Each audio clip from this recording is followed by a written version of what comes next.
السلام عليكم ورحمة الله وبركاته. الحمد لله كفى وسلام على عباده الذين اصطفى.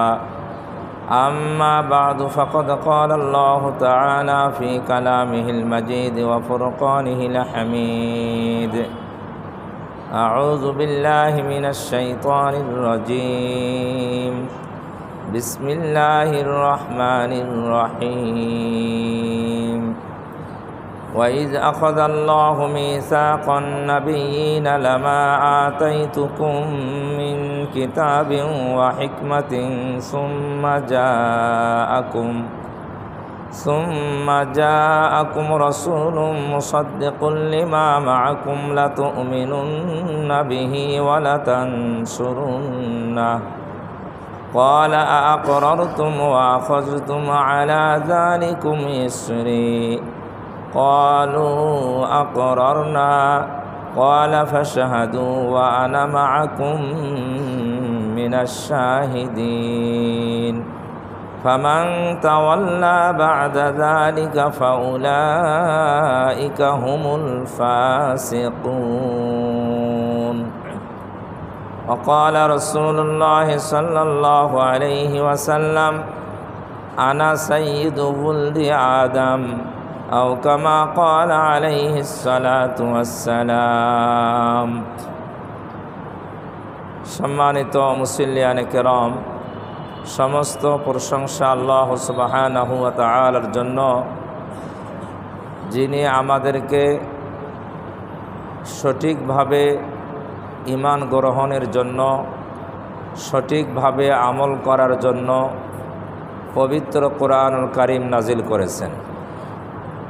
পবিত্র কোরআনুল কারীমের ব্যাখ্যা স্বরূপ নবীজি সাল্লাল্লাহু আলাইহি ওয়াসাল্লামের উপর সুন্নাহ নাজিল করেছেন, যে আল্লাহ আমাদেরকে সঠিক পথে পরিচালনার এই ব্যবস্থা করেছেন।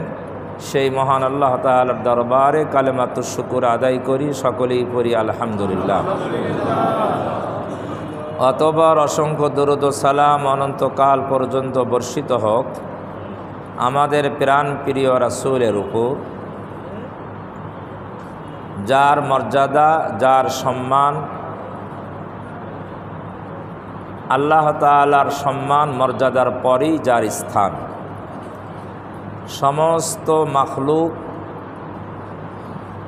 সমস্ত মাখলুকের যত সম্মান ইজ্জত রয়েছে, তার চেয়ে লক্ষ কোটি গুণ বেশি যার সম্মান আর ইজ্জত আল্লাহ সুবহানাহু ওয়া তাআলা দান করেছেন, সেই রাসূলের শানে দরুদ ও সালাম পাঠ করি। সবাই পড়ি সাল্লাল্লাহু আলাইহি ওয়াসাল্লাম। আমি আজকে সূরা আলে ইমরানের 81-82 নম্বর আয়াত পাঠ করেছি, আর একটা ছোট্ট হাদিসের অংশ পাঠ করেছি। এই আয়াত দুইটি এবং হাদিসকে সামনে রেখে রাসূলুল্লাহ সাল্লাল্লাহু আলাইহি ওয়াসাল্লামের শান মানের উপর কিছু কথা বলার নিয়ত করেছি। প্রশ্ন আসতে পারে, হঠাৎ করে কেন এই বিষয়ে আলোচনা করবেন? দুইটি কারণে এই বিষয়টা আলোচনা করার নিয়ত করেছি। একটি কারণ হলো এই, গত সপ্তাহে কোনো এক ভাই আমাকে একটা চিরকুট দিয়েছেন, যেই কাগজের মধ্যে ছোট্ট একটা কাগজের চিরকুটে লেখা আছে যে হুজুর সূরা আলে ইমরানের 81-82 নম্বর আয়াতের ব্যাখ্যা করবেন। এটা কোনো এক ভাই আমাকে দিয়েছেন, সেই ভাইকে আমি চিনি না, আমাকে দিয়েছেন। তো যেহেতু ভাই এটা জানতে চেয়েছেন, তাহলে এটার দ্বারায় আমাদের সকলেরই কি হবে, উপকার হবে আমি মনে করি। এই জন্য ওই ভাইয়ের আশা আকাঙ্ক্ষা পূরণের জন্যই আয়াতটা নির্বাচন করেছি। 2 নম্বর আরেকটি কারণে আয়াতটা নির্বাচন করেছি, সাম্প্রতিক সময়ে কোনো এক আলেম বক্তব্য দিতে গিয়ে রাসূলুল্লাহ সাল্লাল্লাহু আলাইহি ওয়াসাল্লামকে সাংবাদিকের সাথে তুলনা করেছেন। এটা শুনছেন তো? ইউটিউবে একবারে ভরপুর আলোচনা সমালোচনা, পক্ষে বিপক্ষে ভরপুর। এই বিষয়ে আমাদের ধারণা কি হওয়া উচিত, এই বিষয়ে আমাদের ঈমান কি হওয়া উচিত, এই বিষয়ও ক্লিয়ার হওয়া দরকার আমি মনে করি। এই দুইটা বিষয়কে সামনে রেখেই এই আয়াত দুটি এবং হাদিসটি আমি পাঠ করেছি। আল্লাহ তাআলার কাছে তৌফিক কামনা করছি, আল্লাহ তাআলা যেন আমাদেরকে সঠিক কথা বুঝে সঠিক বলার এবং সঠিক বোঝার তৌফিক দান করেন এবং সেই অনুযায়ী আমল করার তৌফিক দান করেন। আমরা সকলে এই বিষয়ে ঈমান রাখি, যারা মুসলমান ঈমান রাখা উচিত, ঈমান রাখা উচিত যে আল্লাহ রাসূল সাল্লাল্লাহু আলাইহি ওয়াসাল্লামের মর্যাদা, তার শান মান, তার সম্মান আল্লাহ তাআলার পরে সবচেয়ে বেশি।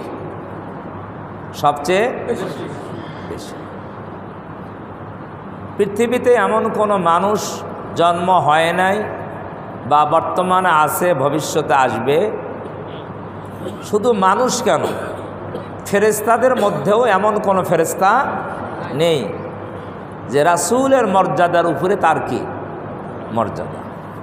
এক কথায় সমগ্র সৃষ্টি জগতের মধ্যে রাসূলুল্লাহ সাল্লাল্লাহু আলাইহি সাল্লামের সম্মান মর্যাদা অনেক অনেক গুণ কি বেশি। কোনো একজন আল্লাহর ওলি বুজুর্গ, উনি কবিতা আকারে নবীজির শান বর্ণনা করতে গিয়ে বলেছেন, কবিতা আকারে নবীজির মর্যাদা বর্ণনা করতে গিয়ে বলেছেন, বাদাস খোদা বুজুর্গ তো ই কিসায়ে মুখতাসার। এটা ফার্সি ভাষা। বাদাস খোদা বুজুর্গ তো ই, আল্লাহ রসুলকে সম্বোধন করে বলতেছেন আল্লাহর পরে সবচেয়ে সম্মানিত আপনি। উনি ওনার ভাষায় বলতেছেন আল্লাহর পরে সবচেয়ে মর্যাদার অধিকারী আপনি। কিসায়ে মুখতাসার, আমার কথা এখানে সংক্ষিপ্ত, আমার কথা এখানে কি সংক্ষিপ্ত। উনি বুঝাইতে চাইছেন আমি রাসূল সাল্লাল্লাহু আলাইহি সাল্লামের যত শান মান বর্ণনা করি, এটা আমি মানুষ হিসেবে যেমন আমি সব কিছুই আমার সীমিত, আমার যোগ্যতা সীমিত, আমার বর্ণনাভঙ্গি সীমিত, আমার লেখনী সীমিত, আমার বুঝ সীমিত, যে সব কিছুই যেহেতু সীমিত, আর রাসূল সাল্লাল্লাহু আলাইহি সাল্লামের মর্যাদা হলো অসীম। তা আমি আমার সীমিত জ্ঞান বুদ্ধি দিয়ে আমি রাসূলের মর্যাদার কতটুকু বর্ণনা করব। এই জন্য উনি বলে দিলেন যে হে রাসূল, আল্লাহর পরেই আপনার মর্যাদা, আমার কথা এখানেই সংক্ষেপ করলাম। কথা বুঝছেন না বোঝেন নাই? এটা হলো আল্লাহর ওলিদের, আল্লাহর রসুলের মাহবুবদের এইরকম ইশক আর ভালোবাসা হওয়া উচিত। কিন্তু অনেক সময় আমরা বুঝে হোক না বুঝেই হোক, অনেক সময় আমাদের মুখ দিয়ে উল্টাপাল্টা কথা কি হয়ে যায়, বের হয়ে যায়। এই জন্য বিশেষ করে আকীদার ক্ষেত্রে, ঈমানের ক্ষেত্রে, আল্লাহর বিষয়ে, রসুলের বিষয়ে, কোরআন সুন্নাহর বিষয়ে কোনো কথা যদি আমরা বলতে চাই, আমাদের সাবধানে বলা কি উচিত, যেন জবান ফসকে গিয়ে আমাদের জবান থেকে কোনো রকমের বেয়াদবিমূলক, ঈমান বিধ্বংসী কোনো কথা বের না হয়ে যায়। এই জন্য জবান খুব সাবধান রাখতে হবে। যেই ভাই বলেছেন যে রসুল সাংবাদিকের মতো, রসুলও সাংবাদিক, আমরা সাংবাদিক চিনি তো। সাংবাদিক কাকে বলা হয়? যারা সংবাদ পরিবেশন করে, যারা সংবাদ সংগ্রহ করে পরিবেশন করে। এই তো বিভিন্ন জায়গা থেকে সংবাদ সংগ্রহ করে পরিবেশন করে। পরিবেশন কিভাবে করে? মিডিয়ার মাধ্যমে, পেপারের মাধ্যমে, ইউটিউবের মাধ্যমে, ফেসবুকের মাধ্যমে, এখন তো বহু মাধ্যম, তাই না? বিভিন্ন মাধ্যমে এই সংবাদ কি করেন? পরিবেশন করেন। যারা সাংবাদিক আছেন, আমি আপনাদেরকে অসম্মান করার জন্য বলতেছি না। এখানে যদি কোনো সাংবাদিক ভাই থাকেন বা না থাকলেও হয়তো আমার কথাটা তাদের কাছে পৌঁছে যাবে ইউটিউবের মাধ্যমে। আমি তাদের অসম্মান করার জন্য বলতেছি না, আমি একটা বাস্তব চিত্র তুলে ধরছি যে আমাদের দেশে যে সমস্ত সাংবাদিক ভাইরা, পেশাটা খুব ভালো পেশা, কি ভালো পেশা, কিন্তু যে সমস্ত সাংবাদিক ভাইরা এই পেশাটা অবলম্বন করছেন তারা কি যথার্থ সত্য সংবাদ সংগ্রহ করে সত্য সংবাদ পরিবেশন করে এই রকম সাংবাদিক কতজন আছে? হ্যাঁ, সত্য সংবাদ সংগ্রহ করে এবং যতটুকু সত্য সংগ্রহ করেছে অতটুকুই পরিবেশন করে, কমও করে না বেশিও করে না। এই রকম সাংবাদিকের সংখ্যা কয়জন? হ্যাঁ, আমার তো মনে হয় বিরল। কি বিরল, তাই না? এক। দুই নম্বর হলো সাংবাদিকের মধ্যে এমনও সাংবাদিক আছে, আমি বারবার বলছি, তাদেরকে অসম্মান করার জন্য বলতেছি, বাস্তবতা বলতেছি, যারা টাকার বিনিময়ে সংবাদ প্রচার করে।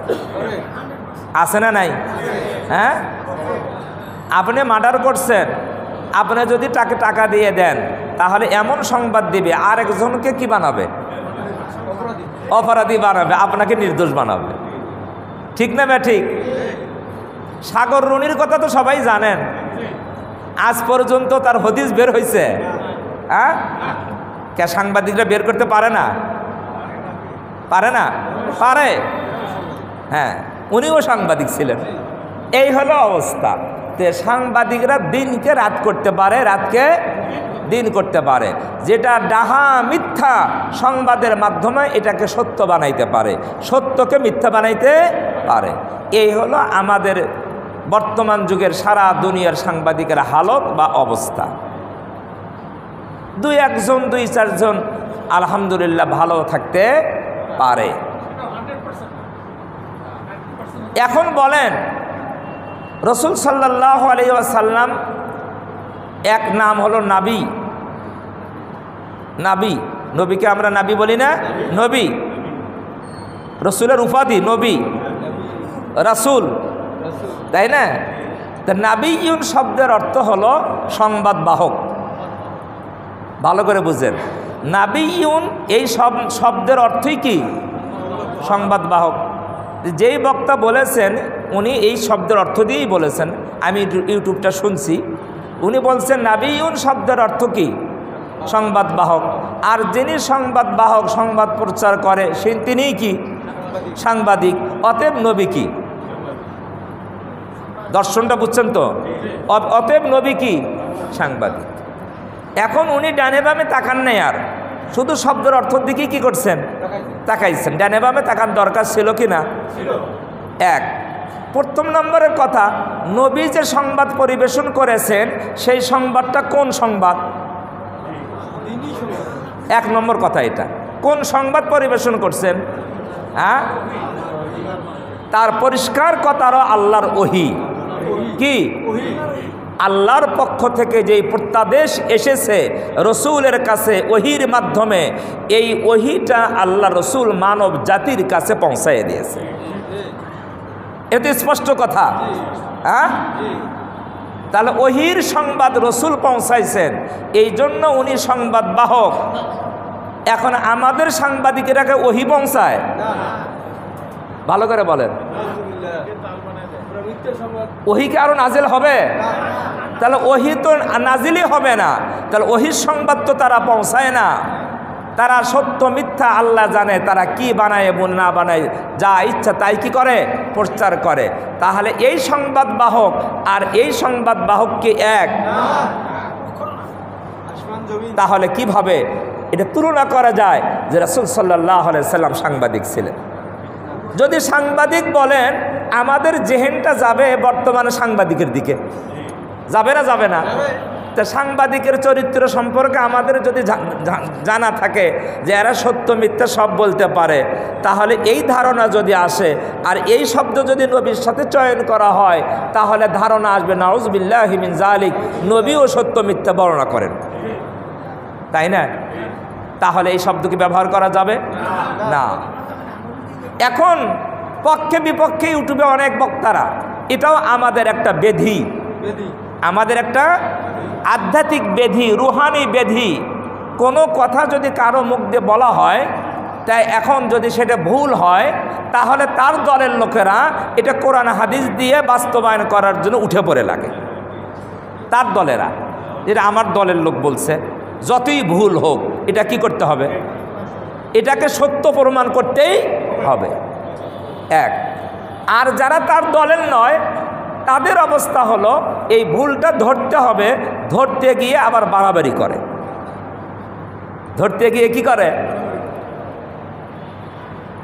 আপনি যদি কাউকে শাস্তি দেন, শাস্তিরও একটা কি আছে, পরিমাপ আছে, আছে না নাই? হ্যাঁ, আমি বহুবার বলেছি, আপনি যদি কেউ যদি আপনাকে একটা থাপ্পড় দেয়, তাহলে আপনি একটা থাপ্পড় তাকে দিতে পারবেন, এটা কোরআনের দ্বারা প্রমাণিত। কিন্তু এটা আপনাকে খুব দৃষ্টি রাখতে হবে, আপনাকে যেই থাপ্পড়টা দিয়েছে ওই থাপ্পড়টার ওজন কতটুকু ছিল, কতটুকু ছিল। আপনার থাপ্পড়টার ওজন যেন ততটুকুই হয়, তার চেয়ে বেশি না হয়। উদাহরণস্বরূপ, আপনাকে যে থাপ্পড় দিয়েছিল তার ওজন ছিল 500 গ্রাম, হাফ কেজি। থাপ্পড়ের ওজন কত? থাপ্পড়ের ওজন আছে না নাই? না নাই, হাফ কেজি ওজন। আপনি যদি থাপ্পড়টা পাল্টা জবাব দিতে দিয়ে থাপ্পড় দেন, আপনার থাপ্পড়টার ওজন হয় 1 কেজি। কত? তাহলে আপনার প্রতিশোধ হলো হাফ কেজি, হাফ কেজি। আর বাকি হাফ কেজি যে বেশি দিলেন থাপ্পড়, এটা হলো জুলুম। এটা কি জুলুম? তাহলে প্রতিশোধ নিতে গিয়েও আপনাকে খুব সাবধানতার সাথে প্রতিশোধ নিতে হবে। অন্যায় করেছে এই জন্য প্রতিবাদ করবেন, কিন্তু প্রতিবাদ করে যদি আপনি মিথ্যা বলেন, আপনি যদি অপবাদ দেন, তাহলে এটা অপরাধ। এটা কি অপরাধ? এই জন্য প্রতিবাদ করতে হলেও সীমার মধ্য থেকেই কি করতে হবে, প্রতিবাদ করতে হবে। এক। আর আমরা যারা দলের লোক আছি, আমাদেরও উচিত যে আমার ভাই যদি ভুল করে থাকে তাকে সংশোধন করা। কি করা? সংশোধন করা। ভাই, আসলে নবীর শানে এরকম কথা বলা উচিত নয়, তাকে সংশোধন করা উচিত কিনা। সংশোধন না করে যদি আমি পাল্টা আরও বলি যেটা উনি ঠিকই বলেছে, এই ঠিক প্রমাণ করতে গিয়ে কোরআন হাদিসের শব্দ ব্যবহার করে আমরা বলতেছি নাবিয়ুন মানেই তো সংবাদবাহক, আর যিনি সংবাদ দেয় তিনিই তো সাংবাদিক। তাহলে নবীকে সাংবাদিক বলা এটা কোনো অপরাধ নয়। আমি এটা বোঝানোর জন্য সূরা বাকারার 104 নম্বর আয়াত আপনাদের সামনে বলবো। সূরা বাকারার 104 নম্বর আয়াত। এই আয়াতে এই রকমেরই একটা ঘটনা নবীজির যুগে ঘটেছিল, তার সামনে আয়াত নাজিল হয়েছে। 104 নম্বর আয়াত সূরা বাকারা। ইয়া আইয়ুহাল্লাযীনা আমানু লা তাকুলু রাইনা ওয়া কুলু উনজুরনা ওয়াসমাউ ওয়ালিল কাফিরিনা আযাবুন আলীম। এই আয়াতের আবার শানে নজুল বলতে হবে, তা নাহলে আয়াতটা ক্লিয়ার হবে না। আয়াত নাজিল হলো কখন, কোন প্রেক্ষাপটে? আয়াত নাজিল হয়েছে একটা প্রেক্ষাপটে, নবীজির দরবারে মুসলমানেরা যখন যেমন বসত বয়ান শোনার জন্য, কথা শোনার জন্য, ইহুদিরাও বসত, ইহুদিরাও বসত, মুনাফিকরাও বসত। তো বয়ান নবীজি করতেন, কথা বলতেন। অনেক সময় যদি কোনো কথা বুঝতে পারতো না, শোনা যাইতো না, তখন তারা বলতো, ইহুদিরা বলতো রায়না। কি বলতো? রায়না, রায়না, রায়না। রায়নার বাংলা অর্থ হলো আমার দিকে লক্ষ্য করুন। আমার দিকে, কথাটা ভালো না খারাপ? তার মানে উনি বুঝাতে চাচ্ছেন এই কথা দিয়ে যে হুজুর আমি কথাটা শুনতে পাই নাই, কথাটা একটু আবার বলেন। আবার কি বলেন? আমি বুঝতে পারি নাই, কথাটা আবার কি বলেন। রায়না, আমার দিকে কি করেন, লক্ষ্য করেন, এটা বাংলা অর্থ। আচ্ছা বলেন, এই শব্দটা প্রয়োগ করা কি খারাপ? এর মধ্যে খারাপের কিছু আছে? নাই। ইহুদিরা নবীর দরবারে বসে কথা না শোনা গেলে বা না বোঝা গেলে এই রায়না শব্দ ব্যবহার করত। কিন্তু ইহুদিদের মতলব ছিল খারাপ, শব্দ ব্যবহার করত আমার দিক থেকে লক্ষ্য করুন বাহ্যিক অর্থ, কিন্তু তাদের মতলব কি খারাপ। মতলব খারাপ কি? তাদের ভাষায়, ইহুদিদের ভাষায় এই রয়না শব্দের আরেকটা অর্থ আছে। কি আছে? সেটা হলো বোকা। কি বোকা বোঝেন না? কি বলে বাংলায়? কি বলে? বোকাই তো বলে, বোঝে না, অবুঝ, বোকা। তা রয়না মানে হে বোকা। তো নবী যদি বোকা বলে ইমান থাকবে? হ্যাঁ, এটা আদব না বেয়াদবি? হ্যাঁ, নবীর শানে বেয়াদবি না? নবীর শানে বেয়াদবি। কিন্তু শব্দের অর্থ তো একটা অর্থ কি, যা আমাদের দিকে লক্ষ্য করেন, আমাদের দিকে ওরা এই স্বাভাবিক অর্থে ব্যবহার করত, কিন্তু উদ্দেশ্য নিত নবী কি বোকা। আবার রয়না একটু টান দিয়ে বললে অর্থ হয় রাখাল, অর্থ হয় কি রাখাল। তাহলে নবীকে বলতো হে রাখাল, হে। নবীকে রাখাল বলা যাবে? বেয়াদবি হবে না? চরম বেয়াদবি। এখন সাহাবাই কিরাম সাধারণ মুসলমান যারা, তারাও যখন কোনো শব্দ বুঝতো না, শুনতে পারতো না, তারাও বলতো রয়না। তাদের উদ্দেশ্য কি?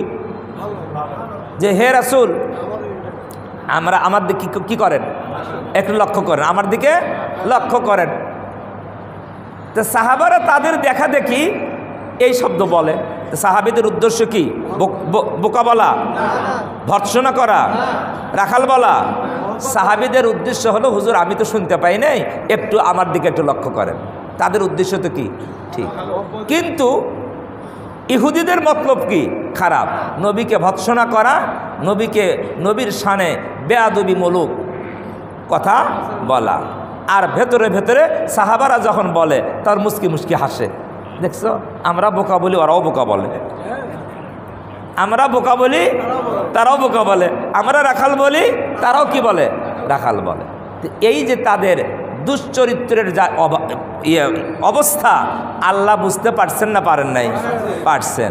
আল্লাহ যখন বুঝতে পারলেন এই ইহুদি, এই মরদুদ, অভিশপ্ত, এরা তো আমার নবীর শানে অসৌজন্যমূলক শব্দ ব্যবহার করে তারা করতেছে, সাহাবারা ভালো অর্থে ব্যবহার করতেছে, কিন্তু যখন তারা ব্যবহার করে তখন তারা ঠাট্টা উপহাস করে, হাসে যে কি দেখছো, আমাদের মতো তারাও কি করে, এই শব্দ ব্যবহার করে। তখন আল্লাহ তাআলা এই ঘটনার পরিপ্রেক্ষিতে এই আয়াত নাজিল করলেন। সূরা বাকারার 104 নম্বর আয়াত। আয়াতে আল্লাহ কি বললেন? ইয়া আইয়ুহাল্লাযীনা আমানু, হে ঈমানদারগণ, লা তাকুলু রাইনা, তোমরা রাইনা শব্দ বলো না। কি বলো না? রাইনা। এই ইহুদিরা রাইনা বলে যা বুঝায়, যদিও এর মধ্যে ভালো অর্থ আছে, তারপরও তোমরা এই শব্দ বলো না। নবীকে সম্বোধন করার সময় তোমরা রাইনা বলো না। এখন প্রশ্ন করবেন, তাহলে আমার দিকে নবীকে আকৃষ্ট করা দরকার, আমি এখন কি বলবো? আল্লাহ বলেন লা তাকুলু রাইনা ওয়াকুলু উনজুরনা ওয়াসমাউ ওয়াকুলু উনজুরনা, তোমরা বলো উনজুরনা। উনজুরনা, উনজুরনা মানো আপনি আমাদের দিকে লক্ষ্য করুন, দেখেন, আমাদের দিকে দেখেন। উনজুরনা, আপনি আমাদের দিকে দেখেন। খুব ভালো করে বুঝবেন কথাটা। তাহলে যেই কথার মধ্যে ভালো অর্থও আছে, অন্য অর্থও নেওয়া যায়। ইহুদিদের উদ্দেশ্য ছিল খারাপ অর্থে ব্যবহার করে নবীকে অসম্মান করা, আর সাহাবারা মুসলমানেরা না বুঝে এই শব্দ ব্যবহার করতেছিলেন। আল্লাহ পাক মুসলমানদেরকে নিষেধ করে দিলেন যে তোমরা রাইনা শব্দ ব্যবহার করো না, নবীকে সম্বোধনের সময় এই শব্দ ব্যবহার করো না, কারণ এই শব্দের মধ্যে খারাপ অর্থ নিহিত আছে। অতএব এমন একটা শব্দ ব্যবহার করো যেই শব্দের মধ্যে কোনো খারাপ অর্থ নিহিত নাই। তোমরা উনজুরনা বলো, উনজুরনা বলো। কথা বুঝছেন না বোঝেন নাই? তাহলে আল্লাহ সুবহানাহু ওয়া তাআলা নবীর শান আর মান রক্ষা করার জন্য কতটুকু সাবধান ছিলেন। একটা শব্দ প্রয়োগ যেই শব্দের মধ্যে নবীর শানের খেলাফ হবে, এই শব্দ ব্যবহার করতেও আল্লাহ তাআলা আয়াত নাজিল করে মুসলমানদেরকে সাবধান করে দিয়েছে। কথা বুঝে আসছে না আসে নাই? সূরা বাকারার 100 তাফসীর দেখে নিয়েন। তাহলে যদি এই শব্দ ব্যবহার করা যদি না যায়, রায়না শব্দ, তাহলে বর্তমান যুগে সাংবাদিক শব্দকে রাসূলের শানে ব্যবহার করা যেতে পারে? আপনারা বলেন, বুঝে বলেন, যাবে? এই শব্দের মধ্যে রাসূলের মান শান কত বেশি, আমাদের কোন সাংবাদিককে রাসূলের সাথে কি তুলনা করা যাবে? কোন দিক দিয়ে? হ্যাঁ, কোন দিক দিয়ে রাসূলের সাথে কোন সাংবাদিককে তুলনা করা যাবে? কোন আল্লাহর ওলিও যদি হয় সাংবাদিক, তাকেও কি রাসূলের সাথে তুলনা করা যাবে? হ্যাঁ, অন্য কোন নবীও যদি হয় সাংবাদিক, তাকেও তো আমার রাসূলের সাথে তুলনা করা যাবে না। যাবে? তাহলে সাধারণ সাংবাদিক, এর মতো তো হিন্দু আছে না? হিন্দু নাই? বেনামাজিও তো আছে, নাই? নাস্তিকও তো আছে।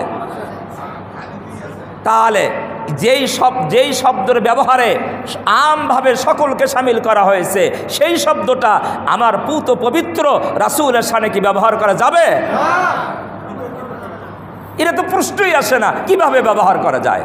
আমি ওই সমস্ত ওলামায়ে কেরামকে উদাত্ত আহ্বান জানাবো, সূরা বাকারার 104 নম্বর আয়াতের সাথে একটু মিলান, একটু মিলান।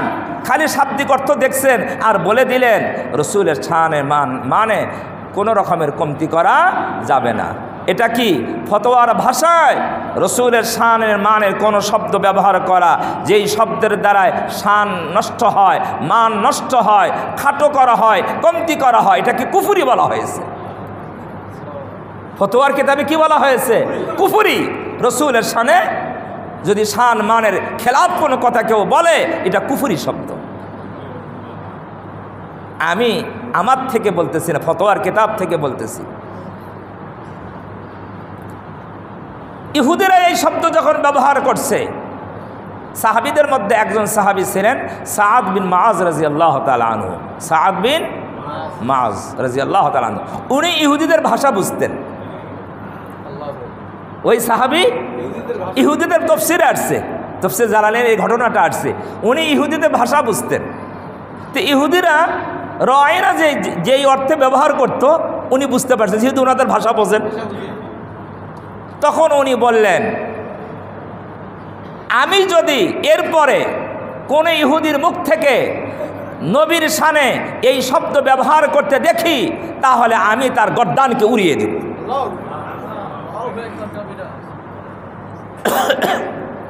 কে বলতেছে? সাআদ বিন মুআজ রাদিয়াল্লাহু তাআলা আনহু। তার গর্দান উড়িয়ে দেব রাসূলের শানে বেয়াদবি করার মূলক শব্দ ব্যবহার করার কারণে। এটা ছিল আশিকে রাসূল, সাহাবী।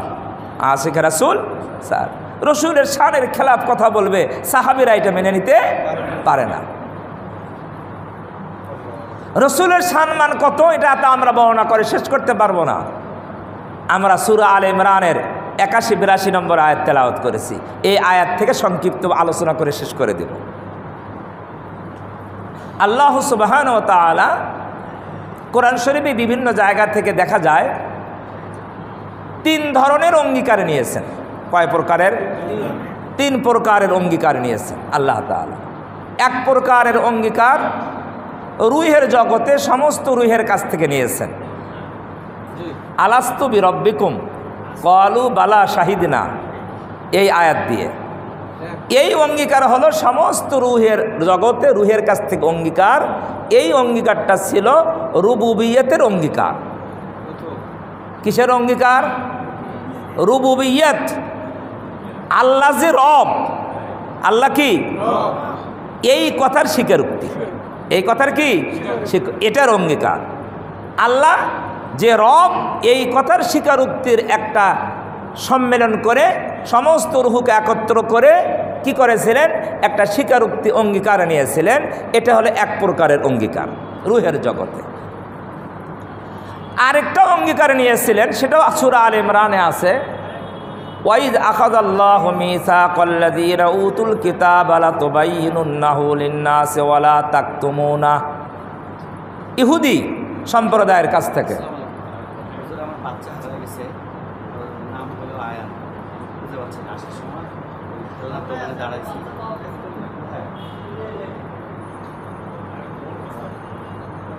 যান, ইন্নালিল্লাহ পড়েন, ইন্নালিল্লাহ পড়েন, পেরেশানি হওয়ার দরকার নেই, ইন্নালিল্লাহ পড়েন।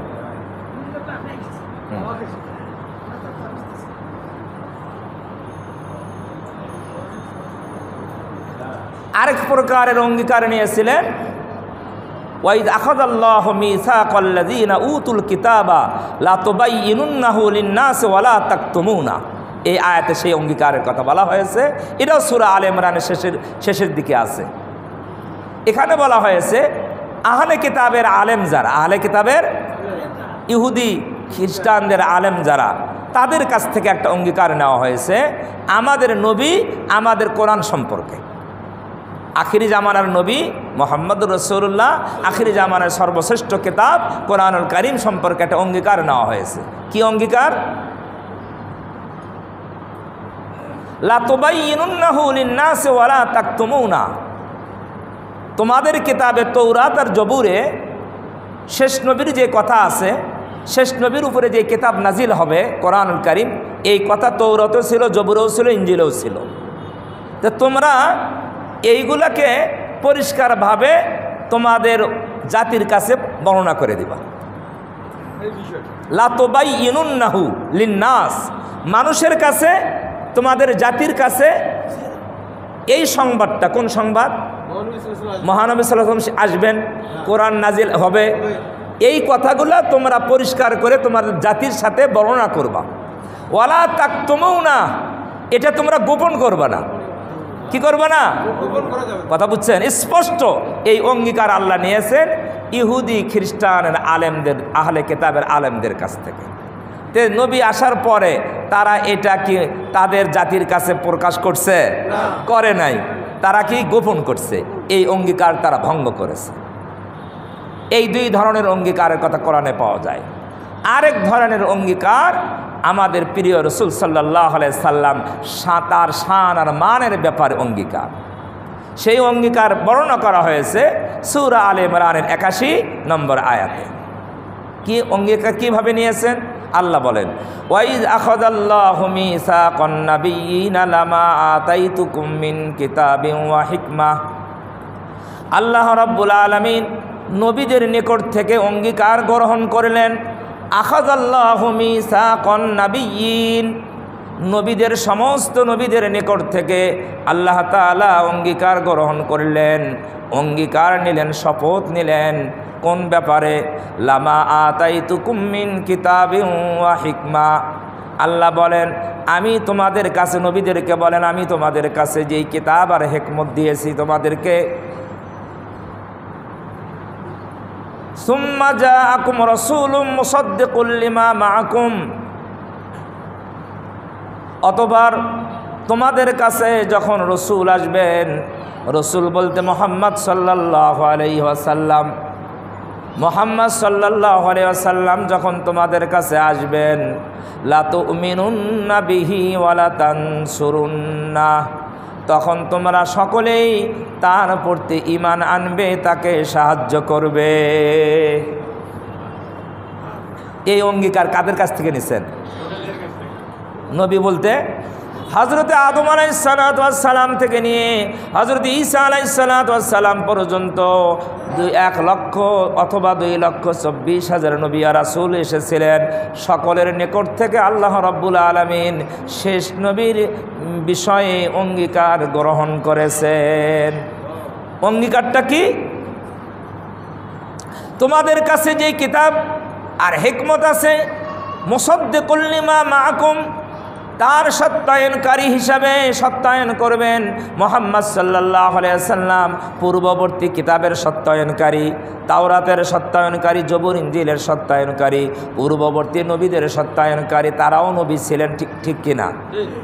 তাদের সত্যায়নকারী এই রসুল যখন তোমাদের কাছে আসবে, তখন তোমরা লা তুমিনুন্না বিহি, অবশ্যই তার প্রতি ঈমান আনবে, ওয়ালা তানসুরুন্না, অবশ্যই তাকে তোমরা সাহায্য করবে। এটা হলো অঙ্গীকার। এটা কি কাদের কাছ থেকে নিলেন? নবী রাসূলদের কাছ থেকে। এরপরে আল্লাহ বলেন, ক্বালা আকরারতুম, হে নবী রাসূলগণ, আমি তোমাদের নিকট থেকে যে অঙ্গীকার নিলাম তোমরা কি এই অঙ্গীকারকে স্বীকার করে নিলে? আকরারতুম, তোমরা কি এটা মেনে নিলে? তোমরা কি এটা গ্রহণ করলে, স্বীকার করলে? ওয়া আখাযতুম আলা যালিকুম ইসরি, আর আমার অঙ্গীকার কি তোমরা গ্রহণ করলে? অঙ্গীকার নেওয়ার পরে আবার জিজ্ঞাসা, অঙ্গীকার নেওয়ার পরে কি দুইটা প্রশ্ন করছে। ক্বালা আকরারতুম ওয়া আখাযতুম আলা যালিকুম ইসরি, তোমরা কি অঙ্গীকার গ্রহণ করলে আর আমার এই অঙ্গীকার তোমরা গ্রহণ করলে, এটা কি তোমরা মেনে নিলে? এই প্রশ্ন করার পরে তারা কি বললেন? সমস্ত নবী রাসূলরা বললেন ক্বালু আকরারনা, সবাই বললেন হে আমাদের পালনকর্তা আল্লাহ, আমরা এটা স্বীকার করে নিলাম। কি করে নিলাম? স্বীকার করে নিলাম। এরপরে আল্লাহ বলেন ক্বালা ফাশহাদু, খালি স্বীকার করলেই হবে না, স্বীকার করলেই হবে না, তোমরা সাক্ষী থাকো। কি থাকো? সাক্ষী থাকো। ক্বালা ফাশহাদু ওয়া আনা মাআকুম মিনাশ শাহিদিন, আর আমিও তোমাদের সাথে সাক্ষী রইলাম। আমি আল্লাহও তোমাদের সাথে সাক্ষী রইলাম।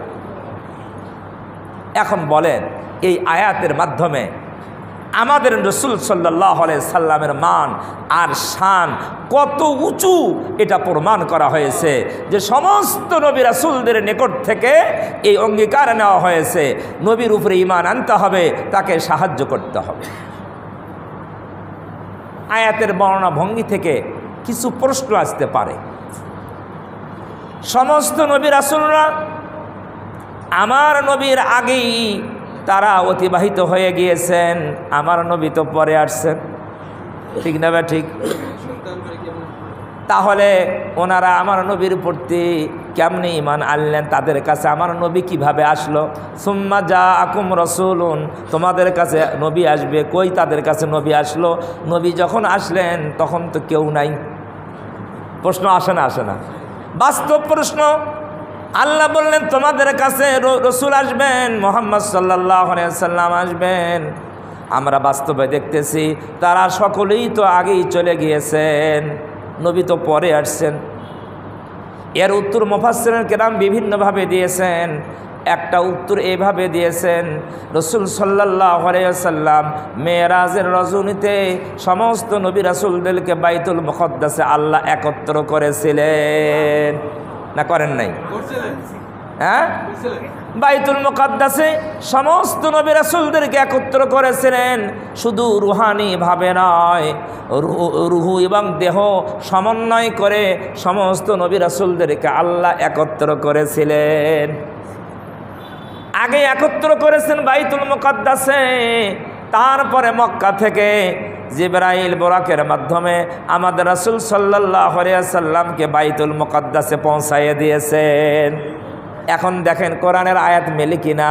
সুম্মা জাআকুম রাসূলুন, তোমাদের কাছে যখন রসুল আসবেন, তাহলে বাইতুল মুকদ্দাসে যখন সমস্ত নবী রাসূল ছিলেন তাদের কাছে রসুল গিয়েছেন কিনা? না, যান নাই। আয়াত মিলে যায়, তাদের সমস্ত রসুলের কাছে রসুল পৌঁছেছেন।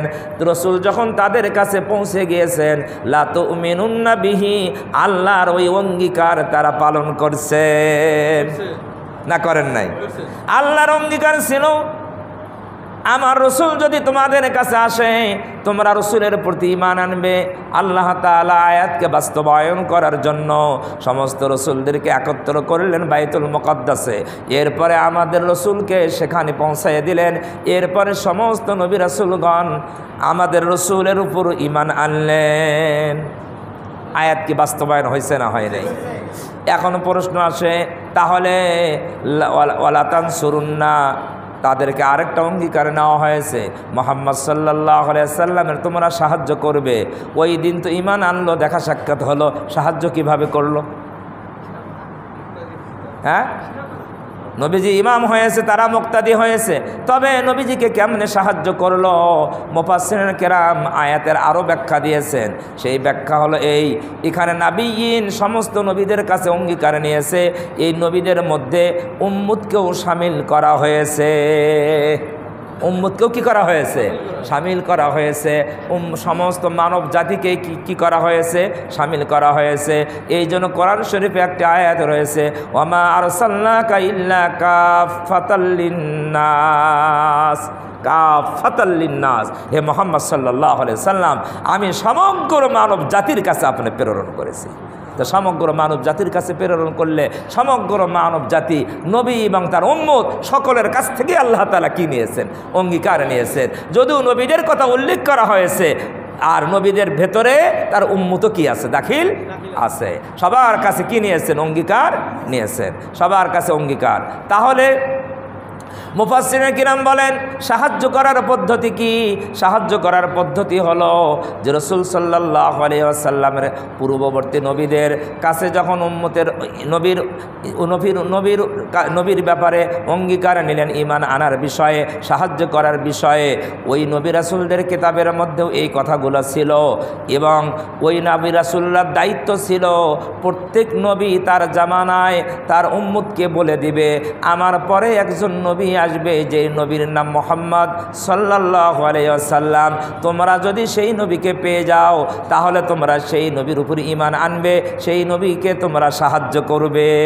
এটা সব নবীরই কথা ছিল, সব নবী এই কথা বলে গিয়েছেন। মুসা আলাইহিস সালাম এই কথা বলেছেন, আখির ঈসা আলাইহিস সালাম এই কথা বলেছেন। ঈসা আলাইহিস সালাম শুধু এতটুকুই বলেন নাই, উনি আরও বালাই বলেছেন, মিন বাদ ইসমুহু আহমদ, আমার পরে একজন নবী আসবেন যার নাম হবে আহমদ। নবীজির আরেক নাম কি? আহমদ সাল্লাল্লাহু আলাইহি ওয়াসাল্লাম। উনি যখন আসবে তখন তোমরা তার উপরে ঈমান আনবে, তাকে সাহায্য করবে। নবীর এই কথা বলে গিয়েছেন। এখন নবীদের অঙ্গীকার উম্মতের মাধ্যমে পূর্ণতা লাভ করেছে। ঈসা আলাইহিস সালামের উম্মতের মধ্যে, বনি ইসরাইলের মধ্যে সবাই নয়, অনেকেই আমার নবীর উপরে ঈমান এনেছিলেন, উনি আমানের নাই। অনেকেই নবীর উপরে ঈমান এনেছেন, নবীকে সাহায্য করেছেন। মুফাসসিরিন কিরাম বলেন এই ঈমান আনার দ্বারা, এই সাহায্য করার দ্বারাই এই আয়াতের অঙ্গীকার পূর্ণ হয়ে যায়। আয়াতের অঙ্গীকার কি হয়? পূর্ণ হয়। কোনো মুফাসসিরিন কিরাম আরও একটু বাড়াইয়ে বলেছেন, আরও একটু কি বাড়াইয়ে বলেছেন, এটাতে গেল উম্মতের মাধ্যমে সাহায্য প্রমাণিত হলো, কিন্তু সরাসরি নবীদের পক্ষ থেকে আমার নবীকে কোনো সাহায্য করা হয়েছে কিনা, সরাসরি নবীর মাধ্যমে কোনো সাহায্য করা হয়েছে কিনা। কোনো মুফাসসিরিন কিরাম বলেন হ্যাঁ, নবীদের মাধ্যমেও সাহায্য, ইমানও তারা আনছে এবং আমাদের নবীকে তারা সাহায্য করছে, এটাও প্রমাণিত হয়। বলবেন কিভাবে? আল্লাহর নবীর সমস্ত নবীদের পক্ষ থেকে একজন নবী আখিরি জামানায় এই দুনিয়াতে আসবেন। সমস্ত নবীর পক্ষ থেকে নবীরা অঙ্গীকার করেছে ঈমান আনবো, ঈমান এনেছে, নবীরা অঙ্গীকার করেছে সাহায্য করব, কিন্তু তারা সরাসরি সবাই এসে সাহায্য করতে পারে না। তারা মোট কথা এই রকম হয়েছে, সমস্ত নবী মিলে যেই অঙ্গীকার করেছিল তারা বলল, দেখো আমরা তো সবাই যেয়ে সাহায্য করতে পারতেছি না, অতএব ও ঈসা নবী তুমি আমাদের সকলের পক্ষ থেকে গিয়ে মুহাম্মদ সাল্লাল্লাহু আলাইহি সাল্লামের দ্বীনের সাহায্য করো। ঈসা আলাইহিস সালাম আখিরি জামানায় এসে মুহাম্মদ সাল্লাল্লাহু আলাইহি সাল্লামের দ্বীনের সাহায্য করবেন কি করবেন না? তাহলে 10 জন ব্যক্তি যদি অঙ্গীকার করে যে আমরা সকলেই উমুকের সাহায্য করব, এই 10 জনের মধ্য থেকে 9 জন যদি বলে আমরা যাইতে পারলাম না কোনো কারণে, তবে আমাদের পক্ষ থেকে একজনকে পাঠিয়ে দিলাম, যাও তুমি এই কাজটা করে আসো, তাহলে 10 জনের পক্ষ থেকে সেই কাজটা আদায় হয় কি হয় না? হয় না? হয়ে যায়। তাহলে নবীরা অঙ্গীকার করেছে, এমনিভাবে নবীরা সাহায্যও করেছে। আখিরি জামানা ঈসা আলাইহিস সালাম এসে এই নবীর উম্মত হয়ে নবীর সাহায্য করবেন। এখানে একটা বিষয় ক্লিয়ার হওয়া দরকার, ঈসা আলাইহিস সালাম যখন আসবেন ওনার নবুয়ত কি বাতিল হবে? উনি তো নবী ছিলেন আগে, ওনার নবুয়ত কি বাতিল হবে? হ্যাঁ, না না, নবুয়তি বাতিল হবে না। কাউকে যখন একবার নবী বানানো হয় আর কোনো দিন তার নবুয়ত বাতিল হয় না। তার নবুয়ত কি থাকবে? ঠিক থাকবে, অটল থাকবে নবুয়ত, কিন্তু তার শরীয়ত চলবে না। তার জামানায় যে বিধান চলতো ওই বিধান আর চলবে না। আমাদের নবীর জামানায় এসে ওনার নবুয়ত ঠিক থাকবে, উনি নবী ঠিকই থাকবেন, এরপরও উনি উম্মত হবেন। ইমামুল মুরসালিন, আমাদের নবী তো সমস্ত নবীদেরও ইমাম। নবীদেরও কি ইমাম? নবীদেরও নবী। তাহলে নবী যারা নবী হয়েছে তাদেরও নবী, তার অর্থ এই নয় তাদের নবুয়ত বাতিল। তাদের নবুয়ত কারো বাতিল হবে না। ঈসা আলাইহিস সালামের নবুয়ত বাতিল হবে না। ঈসা আলাইহিস সালামের নবুয়ত থাকবে। উনি আখিরি জামানায় এসে উনি নবী তো থাকবেন, কিন্তু এর সাথে উম্মত হবেন, মুহাম্মদ সাল্লাল্লাহু আলাইহি সাল্লামের উম্মত হবেন, নবীও থাকবেন, উম্মত হবেন। আর ওনার শরীয়ত ঈসাই ধর্ম চলবে না, উনি মুহাম্মদী শরীয়ত অনুযায়ী উনি দ্বীনের প্রচার করবেন। কোন শরীয়ত? আমাদের যেই বর্তমান শরীয়ত, শরীয়তে মুহাম্মাদি, এই শরীয়তকেই উনি কি করবেন? প্রচার করবেন, প্রতিষ্ঠিত করবেন এই শরীয়তকে। তাহলে আমরা এই আয়াতে কারিমার দ্বারাই বুঝতে পারলাম যে আমাদের নবীর শান আর মান আল্লাহ তাআলা কত বাড়ায় দিয়েছেন, এটা কল্পনা করা যায় না। সমস্ত নবীদের কাছ থেকে অঙ্গীকার নিয়েছেন। এরপরে আল্লাহ বলেন, ফামান তাওয়াল্লা বা'দা যালিকা ফাউলাইকা হুমুল ফাসিকুন। এই অঙ্গীকারের পরে, ফামান তাওয়াল্লা বা'দা যালিকা, এই অঙ্গীকারের পরে যারা মুখ ফিরিয়ে নিবে, যারা, এখানে একটা সূক্ষ্ম কথা আমি আগে বলেছি, নবীদের মধ্যে উম্মত শামিল আছে। এই আয়াত থেকে প্রমাণ হয়। মাদারিজুন নবুওয়াত কিতাবের মধ্যে এই আয়াতের ব্যাখ্যায় এই কথাই বলেছেন আব্দুল হক মুহাদ্দিস দেহলভী রহমতুল্লাহ আলাইহি। উনি এই ব্যাখ্যায় দিয়েছেন উম্মতের, নবীদের মধ্যে উম্মত শামিল আছে। এই আয়াত থেকে বোঝা যায় 82 নম্বর আয়াত থেকে, ফামান তাওয়াল্লা বা'দা যালিকা, এই ঘটনার পরে, এই অঙ্গীকারের পরে যারা মুখ ফিরিয়ে নেবে, অর্থাৎ যারা নবীর উপর ঈমান আনবে না, নবীকে সাহায্য করবে না, যারা মুখ ফিরিয়ে নেবে, ফামান তাওয়াল্লা বা'দা যালিকা ফাউলাইকা হুমুল ফাসিকুন, তারাই হবে ফাসিক, তারাই হবে পথভ্রষ্ট, তারাই হবে গোমরাহ। এখন প্রশ্ন হলো, এই অঙ্গীকারের পরে যারা অঙ্গীকার থেকে ফিরে যাবে, পালন করবে না, বাস্তবায়ন না করবে, তারাই হবে পথভ্রষ্ট, তারাই হবে ফাসিক। আচ্ছা বলেন, ফাসিক আর পথভ্রষ্ট নবীরা কি হতে পারে? পারে? কশ্চিন কালেও নবীরা ফাসিক গুনাহগার হতে পারে না, অঙ্গীকার ভঙ্গ করতে পারে না। তাহলে আয়াত থেকে অর্থ কি? আয়াত থেকে অর্থ হলো নবীদের উম্মত। নবীদের কি? উম্মত। তাহলে বোঝা যায় ওই অঙ্গীকারের মধ্যে উম্মত কি ছিল? শামিল ছিল। উম্মত অঙ্গীকারের মধ্যে শামিল ছিল। আল্লাহ তো বলতেছে অঙ্গীকারের পরে যারা কি হয়ে যাবে, অঙ্গীকার ভঙ্গ করবে, তারাই হবে পথভ্রষ্ট, তারাই হবে কি? ফাসিক, তারাই হবে গুনাহগার। তাহলে নবীরা ফাসিক হবে, নবীরা পথভ্রষ্ট হবে, এটা কোনোদিন বিশ্বাস করা যাবে না, এটা ঈমান পরিপন্থী কথা। তাহলে উম্মতরাই এটা করেছে। বনি ইসরায়েলের ইহুদি খ্রিস্টানরা আমাদের নবীকে প্রত্যাখ্যান করেছে, তার উপর ঈমান আনে নাই, তাকে সাহায্য করে নাই। এইরকম বনি ইসরায়েলের ইহুদি খ্রিস্টানদের মধ্যে ছিল কি ছিল না? তা তারাই কি হয়ে গেছে? পথভ্রষ্ট। তারা অঙ্গীকারের পরে অঙ্গীকার তারা পালন করে নাই। এখান থেকে পরিষ্কার হয়ে গেল এই অঙ্গীকারের মধ্যে পুরা মানব জাতি ছিল, পুরা মানব জাতি ছিল। আল্লাহ তাআলা পুরা মানব জাতির কাছ থেকে অঙ্গীকার নিয়েছেন, নবীর উপরে ঈমান আনতে হবে, তাকে সাহায্য করতে হবে। এই অঙ্গীকারের মধ্যে আমরাও আছি। আমরা তো আলহামদুলিল্লাহ এই অঙ্গীকারকে আমরা বাস্তবায়ন করব না ভঙ্গ করব? হ্যাঁ, বাস্তবায়ন করব। এখন নবীজি সাল্লাল্লাহু আলাইহি সাল্লাম আমাদের মাঝে নাই, আমরা সরাসরি তাকে হাদিয়া দিতে পারবো না? পারবো? নবীর একটু দরকার, একটু কাপড় কিনে দিলাম, জুব্ব কিনে দিলাম, হাদিয়া দিলাম, পারবো? এটাও তো একটা সাহায্যের মাধ্যম না? তাহলে নবী তো নাই, এখন নবীকে কিভাবে সাহায্য করবেন? ওলামায়ে কেরাম বলেন, নবীর রেখে যাওয়া দিন এখনও রয়েছে, এই দিনের সাহায্য করলেই নবীকে সাহায্য করা হবে। দ্বীনের সাহায্য করলেই কি করা হবে?